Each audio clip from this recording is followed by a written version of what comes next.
Assalamualaikum warahmatullahi wabarakatuh. Apa kabar anak-anakku yang soleh dan solehah? Semoga kalian senantiasa diberikan kesehatan oleh Allah Subhanahu wa Ta'ala.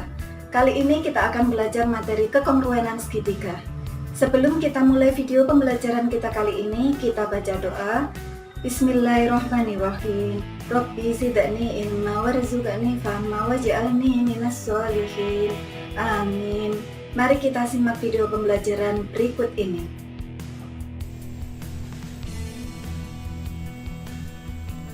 Kekongruenan segitiga untuk SMP atau MTS kelas 9 semester 1. Kompetensi inti, kompetensi dasar,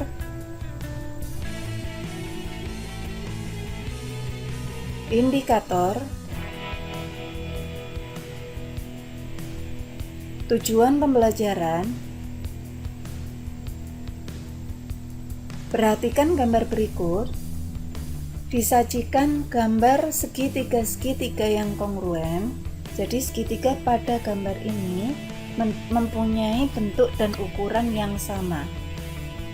Sama halnya dengan gambar yang kedua, potongan-potongan atau puzzle segitiga ini juga mempunyai bentuk dan ukuran yang sama.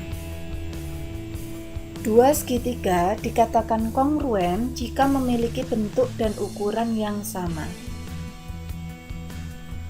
Syarat dua segitiga yang kongruen: sudut-sudut yang bersesuaian sama besar dan sisi-sisi yang bersesuaian sama panjang.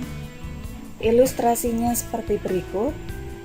Segitiga ABC dikatakan kongruen dengan segitiga DEF jika EF sama panjang dengan BC, BF sama panjang dengan AC, DE sama panjang dengan AB, kemudian sudut E sama dengan sudut B,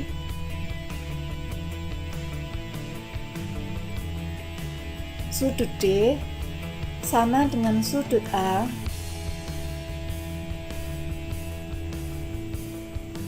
dan sudut F sama dengan sudut C. Karena sisi-sisi yang bersesuaian sama panjang dan sudut-sudut yang bersesuaian sama besar, maka segitiga ABC kongruen dengan segitiga DEF.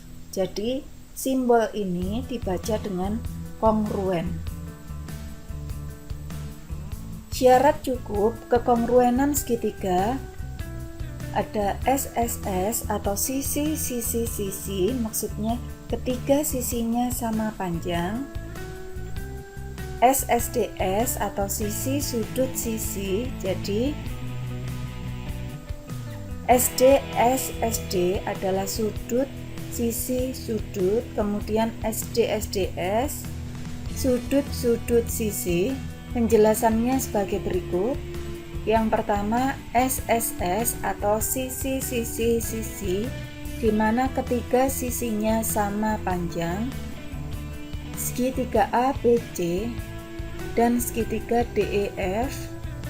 Sisi EF sama panjang dengan BC, sisi DF sama panjang dengan AC, dan sisi DE sama panjang dengan AB.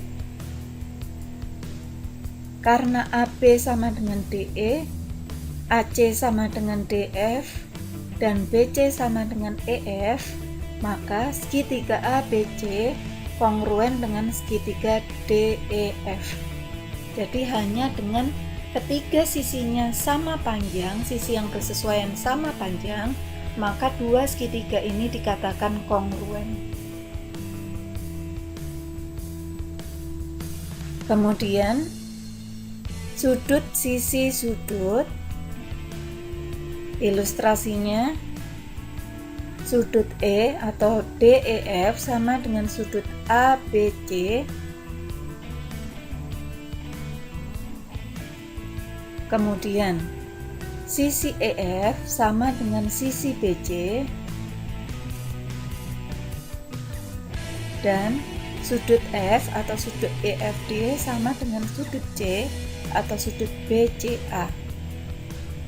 Jadi, karena sudut ABC sama dengan sudut DEF dan panjang sisi BC sama dengan panjang sisi EF, serta sudut BCA sama dengan sudut EFD, maka segitiga ABC kongruen dengan segitiga DEF.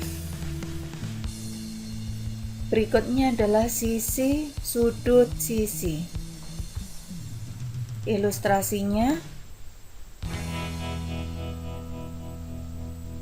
sisi EF sama panjang dengan sisi BC, sudut E sama panjang dengan sudut B, dan sisi DE sama dengan sudut AB. Sisi DE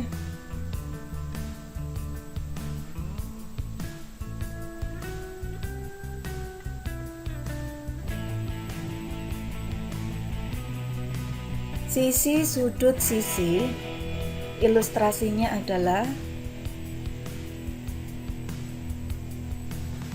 sisi EF sama panjang dengan sisi BC, sudut E sama besar dengan sudut B, dan sisi DE sama panjang dengan sisi AB.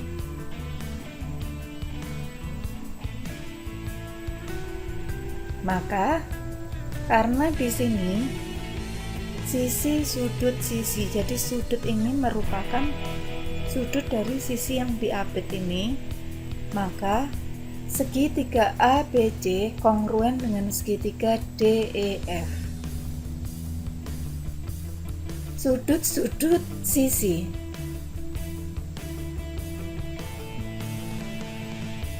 Sudut E sama besar dengan sudut B.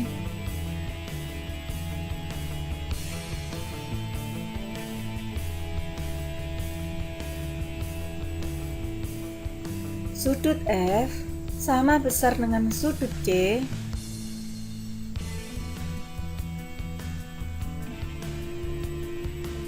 Dan sisi DF sama panjang dengan sisi AC. Maka dari sudut-sudut sisi ini tadi dapat dikatakan bahwa segitiga ABC kongruen dengan segitiga DEF.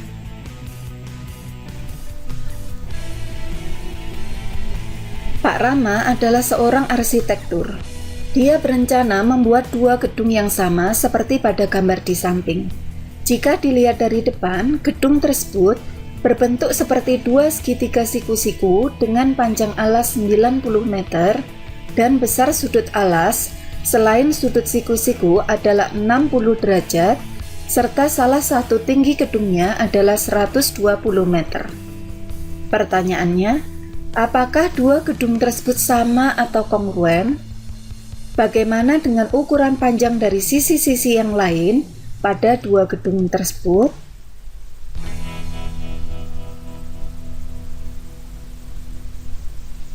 Kita misalkan dua gedung tersebut digambarkan dalam segitiga ABC dan segitiga DEF pada gambar berikut. Bisa kita tulis besar sudut BAC sama dengan besar sudut DEF, yaitu 60 derajat. Panjang sisi AB sama dengan panjang sisi DE sama dengan 90 meter. Besar sudut ABC sama dengan besar sudut EDF, yaitu 90 derajat atau siku-siku. Karena sudut sisi sudut, maka segitiga ABC kongruen dengan segitiga DEF, maka panjang sisi-sisi yang bersesuaian juga sama, yaitu BC sama dengan DF yaitu 120 meter dan AC sama dengan EF sama dengan 150 meter.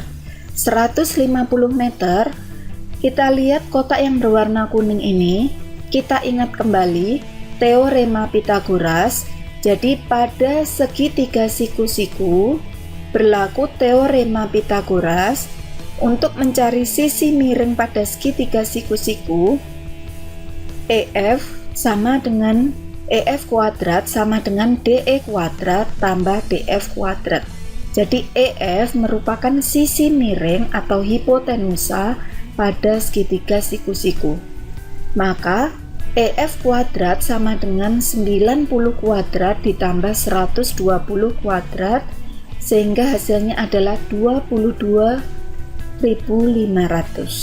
Maka EF sama dengan akar 22.500 sama dengan 150 meter, ya.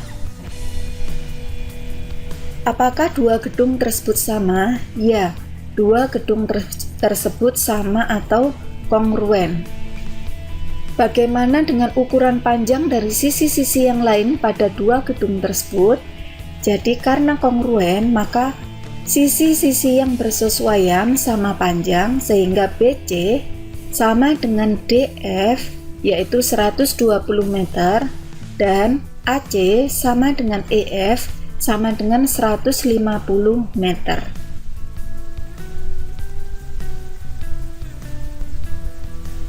Rangkuman video pembelajaran kita kali ini adalah dua segitiga dikatakan kongruen jika memenuhi syarat. Yang pertama, sisi-sisi yang bersesuaian sama panjang dan sudut-sudut yang bersesuaian sama besar. Dua segitiga dikatakan kongruen jika memenuhi atau syarat cukup kekongruenan segitiga harus memenuhi salah satu kondisi berikut. Yang pertama, sisi atau ketiga sisinya sama panjang, sisi sudut sisi, sudut, dan sudut sisi. Nah, ini adalah ilustrasinya seperti pada gambar ini.